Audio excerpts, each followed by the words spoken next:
Hi everyone, welcome back again to my channel, and in today's tutorial we'll be dealing with shared preferences in Flutter. So this shared preferences is nothing but the local storage that we can make use of to save some kind of smaller amount of data inside the app. There are many other databases available for mobile apps, especially the SQLite and so on. But what makes the shared preferences stand out of the crowd is that it is designed in such a way to store a smaller amount of data, that is primitive data, which is stored in the form of key value pair.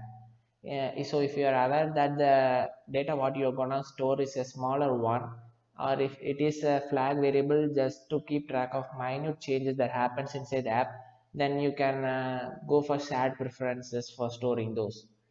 And in such cases, if you just go for SQLite or other databases for storing them, then querying that data and retrieving them back from the data table would be taking much larger time compared to the shared preferences. Okay, and in this example I will be showing you how to store a string value and retrieve them back, as well as removing the stored value from the database.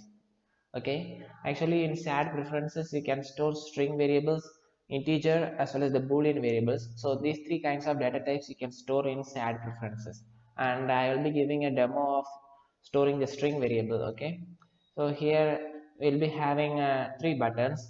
One is save my name, where I have just provided with my name, that is Vijay, and another button we will be having which is remove my name, which will be removing the data what we have previously stored, as well as show my name. When you click on the show my name, then it will be showing the name what we have saved previously. Okay, so let me show you the quick demo. First, as I am running the app for the first time, it is unaware of the username, so it's just simply prints hey user. And now let me save my name first. Okay, now I actually saved my name. Okay, now if I click on show my name, then it actually just renders my name in the UI. Now let me remove my name from the local storage. Okay, and if I click show my name now, then my name is actually removed from the local storage. So you will be getting name not found. So this name not found is a simple string what I have provided. Just if the name is not found in the local storage, then I will be returning this name. This is just a simple hard coded value. You can just code any name or any message what you want to have when the data is not found in the local storage. So let me save the name again, and if I click show my name, then I will be actually able to view the name what I have stored. So as I am running in my browser, let me inspect that. And if you go on to applications, and if you see here that my name is actually stored. Okay, so actually if I click, here is the remove button. So if I click remove my name, then you can see that the name is actually getting removed. Let me save that again, my name. So you can see a entry is being added in the local storage. Okay, so in the local storage we get the entry called flutter.name, which stores the value EJ. Okay, so it is actually a key value pair. Okay, so shared preference is very much preferred when you are going to store smaller amount of data. If you want to store a larger amount of data, then consider going for SQLite or Firebase if you're gonna take your app online. Okay, with this idea, let us move on to the coding part. First, in the first step, we need to add this following dependency, which is the shared preferences. Okay, after adding this, we can go for coding part. First, let me create a local variable just to store the name. Okay, this is string, and initially let me provide with the user. Okay, so whenever the app is started, and if it is a new user, then I will be greeting them with the hey user. Okay, now let us create an app bar first. Okay, with the app bar title as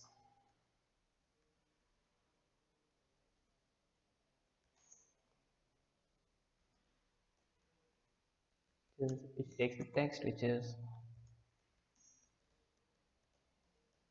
add preferences, and inside the body let me create a container followed by, and let me provide the width, that is the maximum width it could take, followed by the child for the container, which is a column widget. Okay, so the text and these three buttons will be arranged in a column wise manner. Okay, and the children for that column is, and before that I just want them to be placed at the center, so let me provide the main axis element as center. Okay, so in this column the main axis element is, okay, and let me set the cross axis element as, okay, main axis element I just want them to be spaced evenly. Okay, there's equal spacing between the text widget and the buttons. Okay, followed by the first child, let me wrap them and say the flexible widget. So why I'm using this flexible is that the name can be anything. If it is a lengthier one, I just want the UI to make that rendered in the next line if there is no spacing, sufficient spacing on rendering them. So I will be going for flexible widget. Okay, say the flexible, let me provide the child which is the text. Okay, and I'll be providing hey, followed by, let me render the name. Okay, is stored in the variable name. Okay, followed by, if you want to apply any styling, then you can apply the styling. Okay, which is text style, and what I'm gonna apply is that I will be providing a color which is colors dark blue, followed by the font size, and the font size, let me set as 50. Okay, it will be good looking, and it's showing error is, let me, okay. Okay, once providing the styling for the text, let me move on to creating the three buttons. So these three buttons will be actually tabbed inside a row. Okay, and where I will be setting the main axis alignment, which is horizontal alignment as spacing only, followed by the row will be taking the children widget, and the first child is actually a raise button. Okay, and inside this raise button, the on press event I will be creating shortly. Okay, for now let me just skip that one, and the text what I want to be placed. So it is showing okay, see this on press, let me have a child which is the text, it says save my name. Okay, similarly you can create two more buttons, just change in the child name alone. Okay, create them. Here let me give it as remove my name, and third is show my name.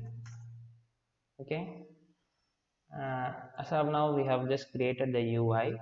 Now let's move on to the part of using the shared preferences. Okay, I will be creating separate functions for storing, retrieving and deleting the variables in shared preferences. Okay, so it is actually a asynchronous function, so let me make use of future void, it will be returning null, so it is void. First is save my name, which is a custom function name what we can provide, which takes the string variable, and it is async function. And what I'm gonna do inside is, when we create a instance for shared preferences. Okay, it is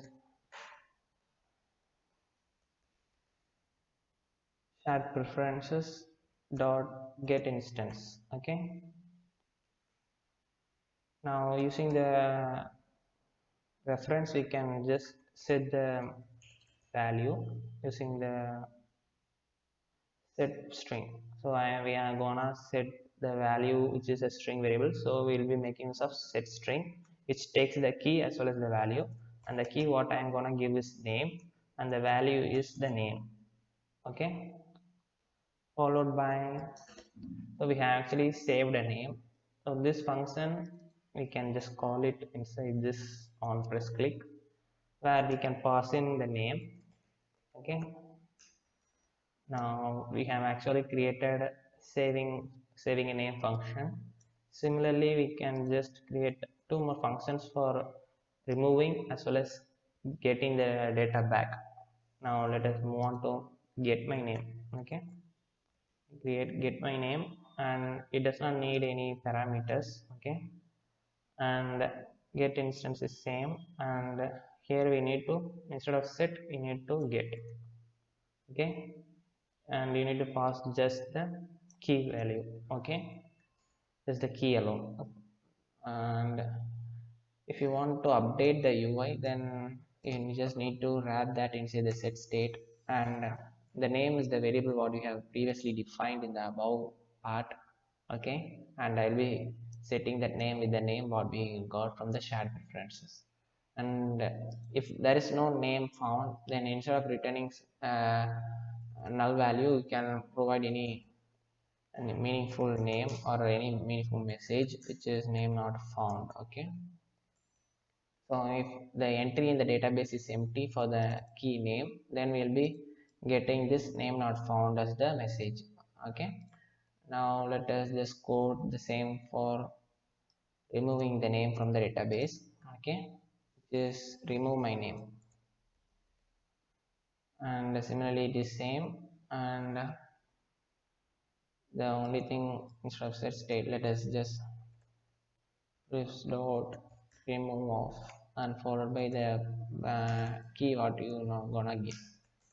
Okay, with this we just need to call the corresponding functions on that particular on press event. So for remove my name, for remove my name, for getting my name, okay, getting my name, let me call get my name function, and for removing my name, let me just call the remove my name function. Okay, this, I think we have just completed creating that logic.